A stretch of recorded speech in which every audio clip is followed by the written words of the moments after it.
하나님께서 오늘 우리에게 주시는 말씀은 사도행전 28장, 사도행전 마지막 장 28장 1절에서 15절까지 말씀입니다. 제가 가진 성경은 신약 성경 236면에 있습니다. 사도행전 28장 다 찾으시면 제가 1절, 여러분이 2절 교독하시고 마지막 15절은 합독하시겠습니다. 제가 사도행전 28장 1절 먼저 읽겠습니다. 우리가 구조된 후에 안저 그 섬은 멜리데라 하더라.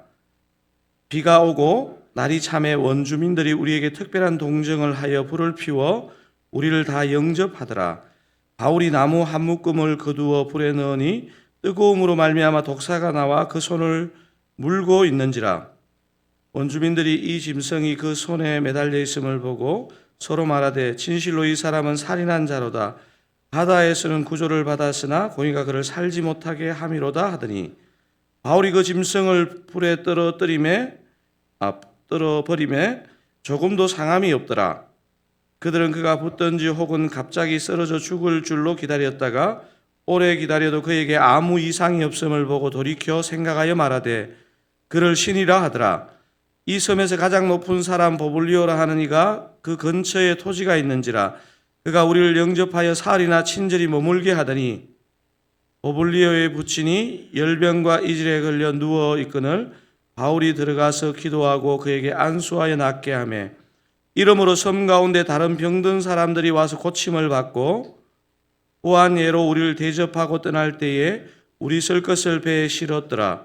석 달 후에 우리가 그 섬에서 겨울을 난 알렉산드리아 배를 타고 떠나니 그 배의 머리 장식은 디오스구르라.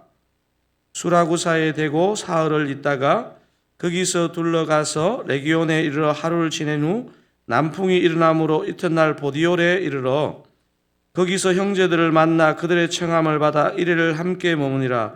그래서 우리는 이와 같이 로마로 가니라. 15절 함께 읽겠습니다. 그곳 형제들이 우리 소식을 듣고 아피오 광장과 트레이스 타베르네까지 맞으러 오니 바울이 그들을 보고 하나님께 감사하고 담대한 마음을 얻으니라. 아멘. 드디어 사도행전 마지막 장 28장에 이르렀습니다. 우리가 사도행전을 이렇게 통독할 때 제대로 집중하지 않으면 사도행전 후반부가 무슨 얘기를 하고 있는 건지 놓치기가 쉽습니다. 바울의 그간 선교여행은 3차 선교여행으로 3차 선교여행은 사도행전 20장에서 마무리가 됩니다. 사도행전 21장부터 26장까지 무려 6장이나 바울이 여러 총독과 왕 앞에서 자신을 변호하는 내용이 반복되어 나옵니다. 그리고 어느 시점에 무죄로 분명 풀려날 수 있는데도 로마에 있는 가이사 앞에 서야 한다는 그런 내용이 나옵니다. 그런데 사도행전 27장과 마지막 28장을 잘 읽어보시면 곧장 로마로 가는 게 아니고 바다에서 풍랑을 만나 배가 난파되고 죽음 직전까지 가는 상황을 누가는 이 사도행전에서 그리고 있습니다. 생사를 넘나드는 사도행전 27장의 상황을 여러분 앞에 장인 27장을 제대로 묵상하면 오늘 본문 1절이 사실 이게 보통 구절이 아닙니다. 오늘 그 첫 절인 28장 1절을 제가 다시 한번 읽어보겠습니다. 우리가 구조된 후에 안저 그 섬은 멜리데라 하더라. 지금 제가 큰 글씨 두 부분에 표시를 했죠. 첫 번째 큰 글씨는 뭔가요? 구조라는 단어이고 그 다음에 제가 멜리데라는 단어에다가 붉은 것을 표시를 했습니다. 자신들이 구조되었다는 사실을 누가는 기록합니다. 죽음의 문턱까지 가서 구원받은 사실로 사도행전 마지막 장을 기록하고 있다는 사실입니다. 맨 먼저 구원의 고백을 한 후에 누가는 표류하다 당도한 섬 이름을 밝히고 있습니다. 섬 이름이 뭐라고 나와 있습니까? 멜리데. 이게 요즘 지명으로 하면 몰타라는 섬입니다. 몰타라는 섬. 이렇게 이탈리아 반도 지도를 보면 굉장히 작은 섬인데요. 바울의 지금 현재 목적지가 어디입니까? 황제 가이사가 있는 로마 제국의 수도 로마입니다. 바울 일행이 바다에서 죽음과 같은 시간을 보내고 우연처럼 도착한 곳은 로마가 있는 이탈리아 반도 남단에서 조금 떨어진 작은 섬 멜리데 몰타에 일행들이 지금 와 있다는 사실입니다. 우리의 현실에 몰입하면 때로 하나님이 안 계신 것 같고 하나님의 일은 전혀 진척되지 않는 것처럼 여겨질 때가 있습니다. 하지만 오늘 본문은 어떤 역경 가운데라도 하나님의 역사가 멈추지 않고 있다는 것을 보여주는 표현으로 본문이 시작하고 있습니다. 바울 일행은 드넓은 지중해를 표류하다가 어느덧 황제가 있는 로마 근처까지 지금 오게 된 것입니다. 물론 로마 근처라고 해서 오해하시면 안 되는 것은 아직 배로 한 300km, 도보로 한 200km 정도 더 가야 하는 위치에 있기는 하지만 예루살렘에서 로마를 가는 그 전체 여정을 생각하면요, 거의 근처까지 온 것이나 마찬가지입니다. 그런데 우리가 한 번쯤 깊이 묵상할 만한 가치가 있는 것은 바울 일행이 왜 표류하다가 멜리데라는 섬까지 왔는가 하는 점입니다. 여러분, 이 27장이나 28장을 잘 읽어보시면 많은 사람들은, 이 배에 탄 많은 사람들은 이탈리아 반도에서 아주 멀리 떨어진 지중해 중간에 있는 그레데라는 섬의 서쪽에 있는 그 베닉스라는 지역에서 겨울을 보내고 싶어 했습니다. 이 사실을 사도행전 12장 12절이 밝히고 있는데요. 같이 한번 읽어볼까요?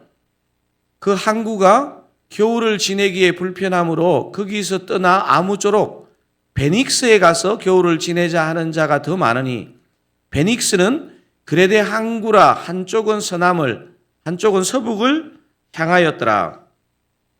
지금 이 27장 12절이 그리고 있는 것처럼 배에 탄 사람들 중에 많은 수가 그레데 섬에 있는 이 베닉스라는 지역은 그레데 섬의 매우 서쪽에 있는 그 지역인데요. 거기서 겨울을 보내고자 합니다. 저도 섬에 잠깐 살아봐서 아는데요. 바다는 겨울 바다가 안 좋습니다. 늘 풍랑이 일 때가 많거든요. 베닉스로 지금 이제 그 겨울을 머무르기 위해서 베닉스로 가다가 유라굴로라는 광풍을 만나서 배에 탄 모든 사람이 거의 죽을 지경에 이르는 것을 27장이 그리고 있죠. 잔잔한 바다 위 호화 유람선도 아니고 여러분, 광풍이 있는 바다의 목선에서 2주를 보냈다는 게 여러분 상상이 되십니까? 2주간의 긴 시간을 바다에서 표류하다 배는 깨지고 도착한 곳이 바로 오늘 본문에 나오는 멜리데라는 섬, 몰타라는 섬입니다. 바울 일행은 죽음의 박물한 큰 고난을 겪었지만 자신들도 모르는 사이에 자신들의 의지와 전혀 관계없이 지금 로마에 가까운 한 섬에 와 있는 것입니다. 하나님은 많은 사람들이 원한 베닉스가 아니라 멜리데라는 섬으로 바울 일행을 인도하신 것입니다. 왜 멜리데일까요? 오늘 본문에 왜 멜리데인지가 기록되어 있습니다. 멜리데에서 두 사건을 겪게 되는데 그 사건 전에 이 바울 일행과 이 본문을 제대로 읽고 있는 우리에게 큰 위로를 주는 구절이 있습니다. 여러분, 오늘 본문의 2절을 같이 한번 읽어보면 좋겠습니다. 비가 오고 날이 참에 원주민들이 우리에게 특별한 동정을 하여 불을 피워 우리를 다 영접하더라.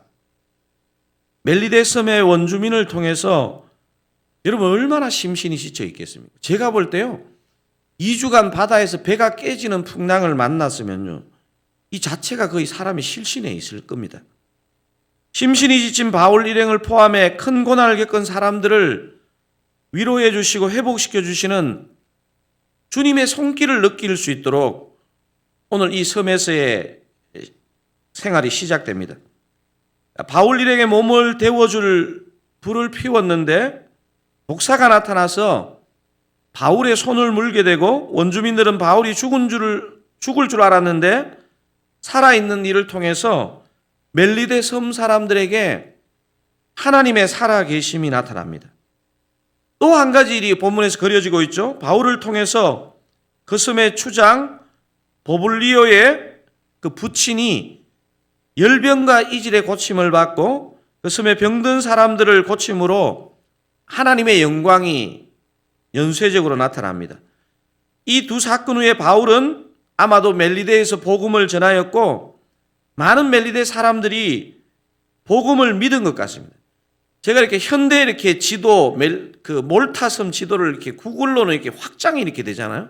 이게 보니까 아마 바울이 사역했던 그 지역에 세인트 폴스 처치라는 아마 뭐 성당이겠죠.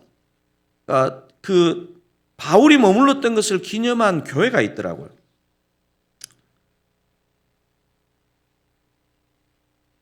하나님은 멜리데 섬에서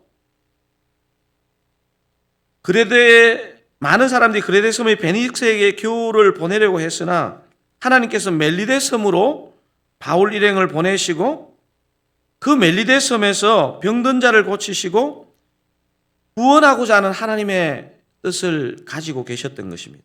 그렇습니다. 오늘 이 27장과 28장의 이 멜리데까지 오는 이 내용을 보면요. 하나님의 계획은 사람의 계획과 다르며 하나님의 계획은 항상 선하고 옳다는 것을 보여주고 있습니다. 그래서 오늘 본문이 말하는 한 두 가지 정도 메시지 중에 첫 번째 메시지는 멜리데 섬에 들르게 된 것과 관련한 메시지인데요. 이렇게 정리할 수 있습니다. 여러분 1번 그 메시지 한번 같이 읽어볼까요? 하나님의 계획은 사람의 계획과 다르며 하나님의 계획은 항상 옳으십니다. 오늘 본문에서 이 메시지와 함께 우리가 조금 더 생각해볼 메시지가 하나 있는데요. 누가는 이 멜리데에서 석 달을 머문 후에 그 섬을 떠나는 배의 머리에 있었던 장식을 아주 이렇게 카메라로 말하면 클로즈업 하듯이 해서 그것을 강조하고 있습니다. 여러분 11절에 그것을 기록하고 있는데요. 제가 한번 읽어보겠습니다. 석 달 후에 우리가 그 섬에서 겨울을 난 알렉산드리아 배를 타고 떠나니 그 배의 머리 장식은 뭐라고 되어 있습니까? 디오스구로라. 배의 머리 장식에 디오스구라라는 아마 이제 글씨라기보다는 문양 같은 게 있었던 것 같아요. 이 디오스구로가 무슨 말이냐 하면 로마의 최고 신인 제우스와 스파르타의 여왕 레다 신 사이에서 태어난 쌍둥이 아들 카스토르와 폴룩스 신을 가리킵니다. 카스토르와 폴룩스. 쌍둥이 아들 신인 카스토르와 폴룩스는 당시에 뱃사람들의 수호신으로 널리 숭배되었습니다. 누가가 사도행전에 여러분 기록할 내용이 얼마나 많겠습니까? 더구나 지금 바울 일행이 로마로 가는 것을 자세하게 기록하기에도 지면이 한정되어 있을 것입니다. 그런데 누가가 왜 배의 정면에 새겨진 디오스쿠로라는 문양을 소개한 것일까요? 이게 오늘 본문 전체에서 저는 가장 중요한 메시지 중에 하나가 아닐까 생각되어집니다. 그래서 두 번째 메시지는 디오스쿠로라는 배 전면의 문양과 관련한 메시지인데요. 어떤 메시지가 들어있습니까? 험난한 인생 항해길을 안보하실 분은 하나님 한 분밖에 안 계시다는 사실입니다. 여러분 이 디오스구로 아마 이 시대의 이 지역의 사람들은요. 배에다가 이것을 새겨놓는 것을 보면요. 디오스구로라는 저 쌍둥이 아들 신이 자신들을 지켜줄 것이다 이렇게 생각한 것 같아요. 그런데 바울의 일행을 지켜주신 분은요. 디오스구로가 아니고 전능하신 하나님이셨습니다. 바울이 죽음에 이르게 할 만한 그런 풍랑을 뚫고 목적지 로마에 이르게 하실 분도 디오스쿠로가 아니고 살아계신 하나님이라는 사실입니다. 사랑하는 드사랑 가족 여러분, 사도행전을 마치는 이 지점에 저와 여러분에게 왜 이 디오스쿠로라는 이 정말 낯선 단어를 여기에 밝히고 있는 것일까요? 토요 새벽 예배 드리시는 여러분 가운데 디오스구로 같은 이런 대놓고 우상을 숭배하는 사람은 저는 없을 거라고 생각합니다. 이렇게 토요일 새벽까지 와서 기도하시면서 설마 집에 가가지고 집에 다른 신을 하나 모시고 사시는 분 없지 않겠습니까? 아마도 하나님을 완전히 버리고 섬기는 그런 우상은 아니지만요. 아마도 저는 이 시대는 말할 것도 없고 우리 시대에도 우리가 하나님을 섬긴다 하지만 우리 마음속에 디오스구로가 있을 수 있다는 사실입니다. 오늘 저와 여러분이 섬기기 쉬운 디오스구로는요, 제가 한번 이 부분을 혼자 생각을 해봤는데 하나님을 전혀 안 섬기면서 섬기는 대상이 아닐 것 같고요. 굳이 수치로 표현하면 97% 하나님을 섬기는데 3%좀 마음을 두는 그 무엇이 저는 이 시대 크리스찬들에게 디오스구로일 가능성이 많다고 생각되어집니다. 97%는 하나님 섬기는데 3%좀 마음 두는 게 그게 그렇게 문제가 되나요? 문제는요, 그 좁은 3%의 통로로 저와 여러분의 영혼을 삼킬 만한 것이 들어올 수 있다는 사실입니다. 사랑하는 사랑가족 여러분, 오늘 이 시간 저와 여러분의 마음을 오늘 이 자리에 오기까지 조금이라도 빼앗아가는 디오스구로가 있다면 하나님 앞에 온전히 내어놓고 다시 한번 주님만 의지하고 사랑하신 저와 여러분 다 되시기를 주님의 이름으로 축원드립니다. 우리 한번 기도하기를 원하는데요. 사실 이 난파되었다가 로마를 가기 전에 들른 이 섬의 이야기가 절대로 우연이 아닐 겁니다. 그 바울 일행도 우연이 아니었었고요. 누가가 이걸 기록한 것은요, 우연일 리가 없지 않습니까? 오늘 두 가지 정도 메시지를 살펴보았습니다. 이렇게 기도할 수 있을 것 같습니다. 우리가 기대한 것과 다른 일이 일어나더라도 주님의 계획은 항상 옳으심을 인정하는 믿음을 주옵소서. 이렇게 한번 기도하고요. 우리의 마음을 빼앗는 어떤 디오스구로라도 오늘 이 시간 주님 앞에 내려놓고 진심으로 전심으로 주님만 사랑하고 의지하는 당신의 자녀 백성 되게 하옵소서. 주님의 옳으심, 주님의 선하심을 고백하고 우리의 마음과 삶 속에 우리가 자꾸 하나님도 아닌데 붙잡고 있는 것이 있다면 진심으로 전심으로 내려놓을 수 있도록, 그게 긍정적인 것이든 부정적인 것이든 우리 이 시간 한번 오늘 이 말씀을 기억하고 붙잡고 한번 합심하여 기도하시겠습니다. 하나님 아버지, 사도행전 28장 마지막 장에 이르렀습니다. 하나님 아버지, 이렇게 믿음이 좋았던 바울의 삶을 볼 때도 그가 전혀 바라지도 기대하지도 않는 일들이 그의 선교 여정 중간중간에 일어나고 오늘 본문의 한 장 앞인 사도행전 27장에 그와 모든 일행이 죽음 직전까지 가는 그런 고난과 고통을 겪었는데 하나님 아버지, 사람의 생각으로는 이해되지 않으나 주님, 우리가 기대한 것과 다른 일이 우리 삶 가운데 일어나더라도 우리는 죄되고 연약하고 틀릴 수 있지만 주님의 계획은 항상 옳으심을 인정하는 믿음을 우리에게 주시옵소서. 하나님 아버지, 우리의 연약함이 크더라도 주님은 항상 옳으십니다. 주님은 항상 우리의 삶 가운데 옳으신 일만 하셨습니다. 고백하기를 원합니다. 혹시 우리의 마음을 지금도 빼앗고 있는 어떤 디오스구로라도 주님 가감하게 주님 앞에 내려놓고 주님 앞에 버릴 수 있게 하셔서 진심으로 전심으로 주님만 사랑하고 의지하는 주의 백성 되게 하옵소서. 하나님 아버지, 다시 한번 고백합니다. 주님은 항상 옳으십니다. 주님은 항상 선하십니다. 주님, 내 마음 속에 있는, 내 삶 속에 나의 마음을 흩트리는 어떠한 기호수구로라도 주님이 새벽 가져가시고 내가 내려놓고 주님 한 분만을 의지하고 사랑하는 그런 은혜가 있기를 원합니다. 주여 은혜 베풀어 주시옵소서.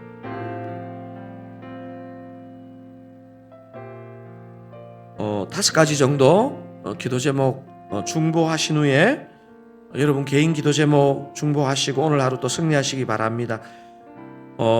이제 세 분의 선교사님의 이제 설교를 들었고, 제가 그 전에 세 번 설교를 했고, 이제 세 번의 미셔널 라이프 시리즈 설교가 남아 있습니다. 내일이 이제 7번째 설교이고 예배인데요. 이 예배 통해서 드사랑교회와 우리 자신이 하나님께 주신 정체성과 비전을 깨닫게 하옵소서. 내일 예배를 위해서 기도했으면 좋겠고요. 사랑교회 안에 복음과 사랑의 역사로 새가족들이 계속 들어오고 믿음의 뿌리를 잘 내릴 수 있도록 우리 새가족들의 유익과 정착을 위해서 기도하고요. 내일 이제 풍삼초 2기 종각 모임이 있습니다. 은혜 가운데 잘 마무리되고, 무엇보다도 마음속에 저는 간절히 소원하는 것은요, 삶의 현장에서 그 은혜와 복음을 잘 나누게 하옵소서 하는 기도 제목이 나옵니다. 네 번째, 세우신 순장님들에게 주님 닮은 목자의 마음을 부어주시고 이제 거의 막바지에 와 있는 1학기 남은 다락방을 은혜로 마치게 하옵소서 기도하기를 원합니다. 여러분, 오늘 우리는 건강하게 예배 드리지만 주일날 예배 나오기도 힘든 암 환우가 계시고요, 또 영육간에 어려운 시간을 보내는 성도님들이 계십니다. 주님의 뜻을 다 할 수는 없지만 주님 긍휼히 여겨주시고 치유와 회복과 성령의 역사를 허락하옵소서 기도하기를 원합니다.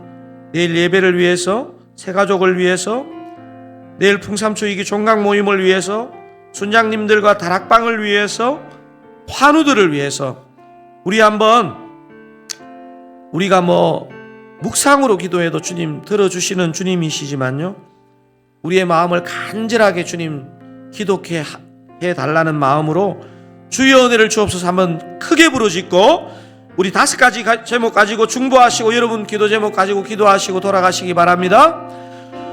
주여 은혜를 주옵소서. 주여 은혜를 주옵소서. 주여 은혜를 주옵소서. 주님, 내일 주일 예배 미셔널 라이프 시리즈 7번째 설교와 예배를 통해 주님 우리를 향하신 우리 자신의 정체성과 비전을 발견하고 깨닫고 우리의 영혼과 삶으로 반응하고 순복하는 은혜가 있기를 원합니다. 하나님 아버지, 주의 성령으로 기름 부어 주시옵소서.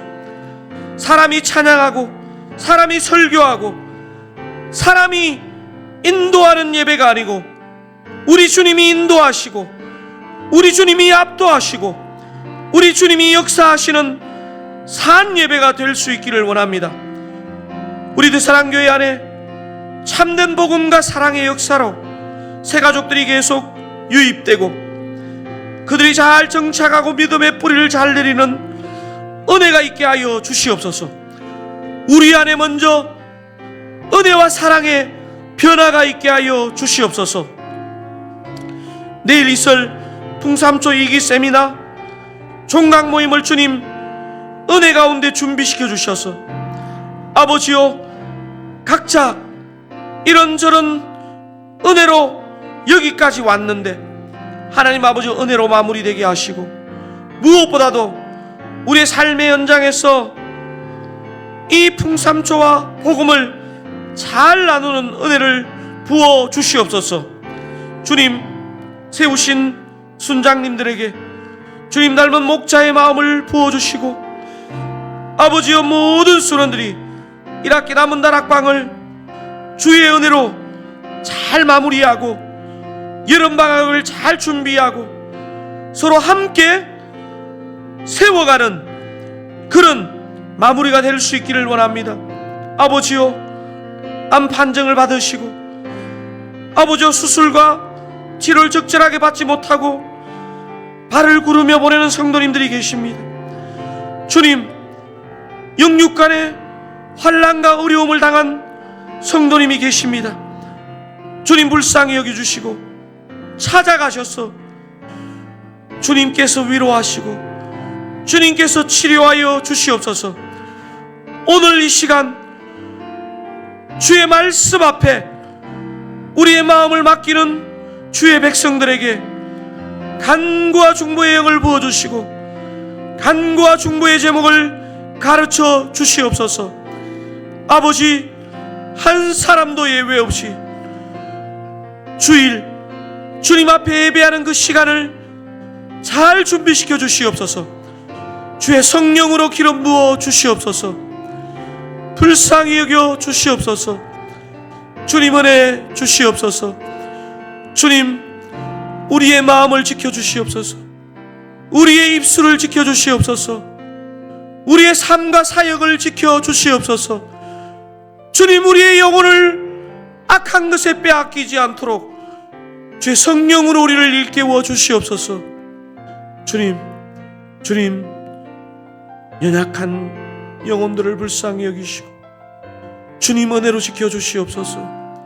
주님, 다음 세대를 지켜주시고 주님, 온 교우들을 지켜주시옵소서.